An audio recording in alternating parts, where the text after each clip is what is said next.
Niché sur les berges du Sine, le centre Malango de Fatick existe depuis plus de 30 ans.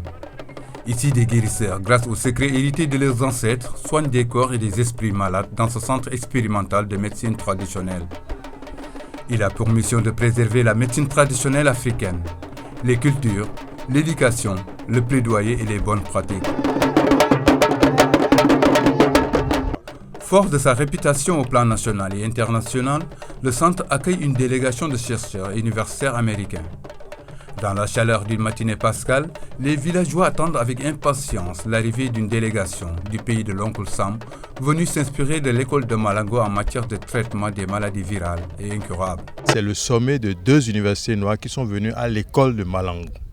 C'est les 2 présidents, les 2 recteurs, les 2 vice-recteurs et leurs chercheurs qui sont venus à l'école de Malango. Donc, ils se sont dit, c'est quelque chose qui dépasse leur entendement scientifique. Il faut qu'ils viennent constater par eux-mêmes parce qu'ils ne veulent pas, en tant que recteurs de grandes universités américaines, avancer des choses qui seront discutables. Nous retournerons, nous dirons que nous avons rencontré des femmes très courageuses qui se sont battues contre la maladie. Nous allons rencontrer aussi les saltigués avec lesquels nous allons discuter au plan scientifique. Nous allons signer un protocole d'accord entre l'école de médecine de Morehouse, la fondation Andrew Young et Prometa. Et l'objectif de ce protocole d'accord, c'était de jeter une passerelle entre la médecine traditionnelle et la médecine moderne pour pouvoir comprendre, expliquer les démarches scientifiques de la médecine traditionnelle. Tout le monde reconnaît aujourd'hui que l'exercice certainement de la médecine, pour ne prendre que cet exemple, nécessite également la prise en compte des questions endogènes.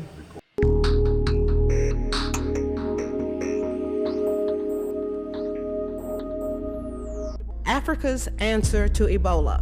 Dramatic scientific findings confirmed by top United States scientists. The notion that a deadly outbreak in Africa could be halted by Africans themselves probably sounds outlandish.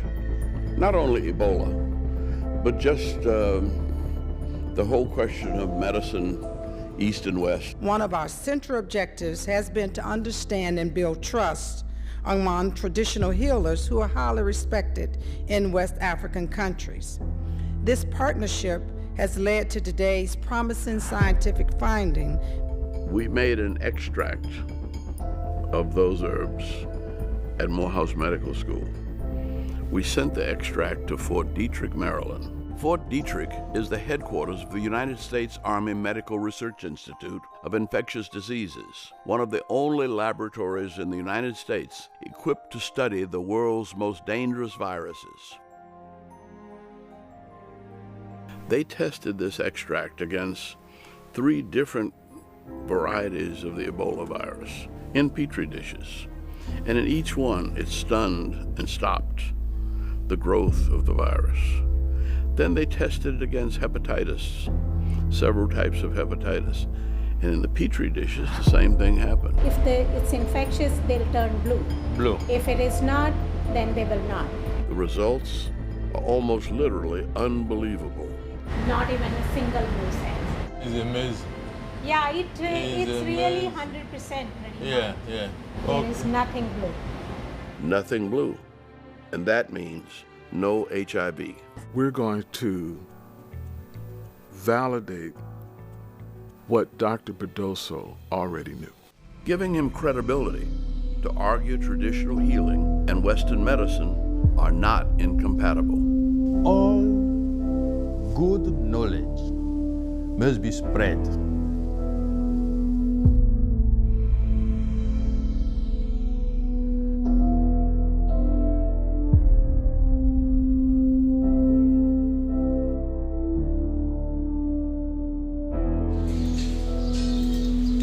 Alors, nous avons prélevé ici un peu de feuilles de moringa, que nous appelons ici au Sénégal Nebedaï.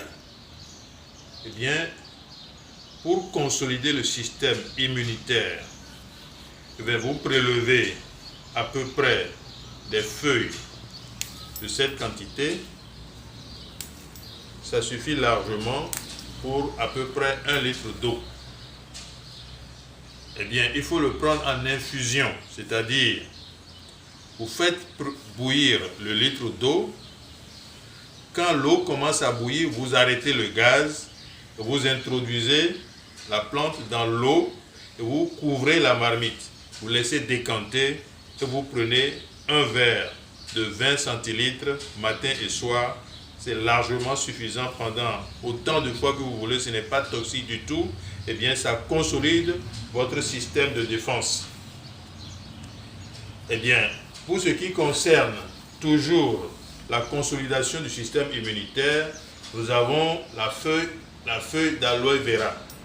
Eh bien, cette feuille d'aloe vera, ne l'oubliez pas. Il faut toujours commencer par enlever les épines. Et vous lavez proprement la plante. Si vous voulez, vous prélevez seulement le gel que vous buvez, 1 cuillère à café, matin et soir. Ça suffit. Encore une fois, il n'y a pas de limite, ce n'est pas toxique. Mais certains n'aiment pas trop le goût amer. Mais si vous n'aimez pas le goût amer, nettoyez proprement la feuille, coupez la feuille, une feuille comme ça, vous pouvez le tremper dans à peu près 1,5 litre à 2 litres d'eau. Vous coupez en petits morceaux, vous le mettez dans votre bouteille d'eau contenant 1,5 litre et vous prenez un verre de thé matin et soir. Il n'y a pas de limite. Eh bien, ici, il s'agit d'une feuille très mûre. Mais si vous avez une feuille plus jeune, il faudrait peut-être 3 fois cette quantité pour avoir la même concentration au point de vue nutriments et oligo-éléments. Eh bien, ça permet de consolider le système de défense. Le troisième élément qui permet de consolider le système de défense, eh bien, c'est le Vernonia. Eh bien, le Vernonia est appelé ici au Sénégal docteur. Et il est amer, mais il est très bon. Il suffit de prendre la moitié de cette feuille. C'est surtout conseillé pour ceux qui sont en première ligne, ceux qui travaillent avec les malades. Vous prenez la moitié de cette feuille-là et vous le gardez dans la bouche. Si vous préférez, vous pouvez aussi prendre un morceau de cette tige comme un cure-dent que vous gardez dans la bouche, que vous mangez comme du chewing-gum et de temps en temps, vous prélevez le jus et vous l'avalez.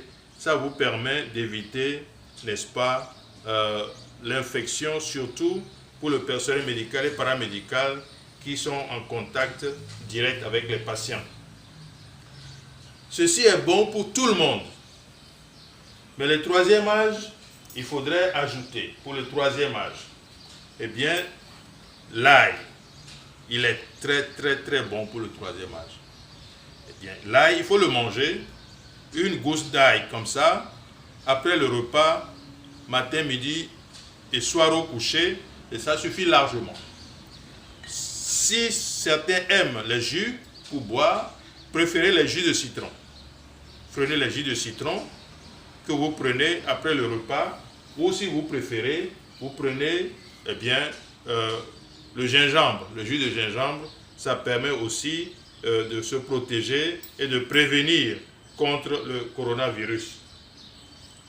Vous savez, il y a certains qui n'aiment pas trop l'odeur et le goût de l'ail, parce que certains l'estiment que c'est très fort. Lorsque vous le mâchez, vous le mangez, que cette odeur vous gêne un peu, il suffit de prendre un peu de persil.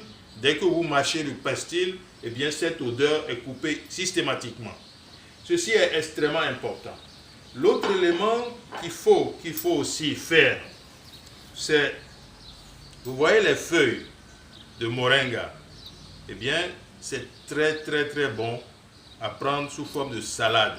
Vous prenez les feuilles une à une, vous les nettoyez, et bien vous faites des salades enrichies avec de l'ail et de l'oignon, si vous voulez.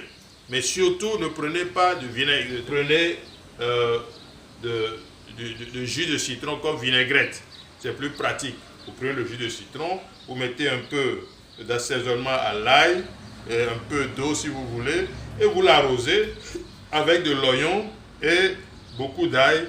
Eh bien, ça ne fait qu'augmenter non seulement votre système immunitaire, mais a un rôle extrêmement important sur la prévention de ce Covid-19. Voilà en gros ce que nous pouvons apporter en supplément de ce que l'OMS nous prédit ou nous enseigne, et en plus de ce que son Excellence le Président de la République lui-même a fait comme expérimentation. Merci, mes bien-aimés frères et sœurs, mettons-nous ensemble pour combattre ce virus.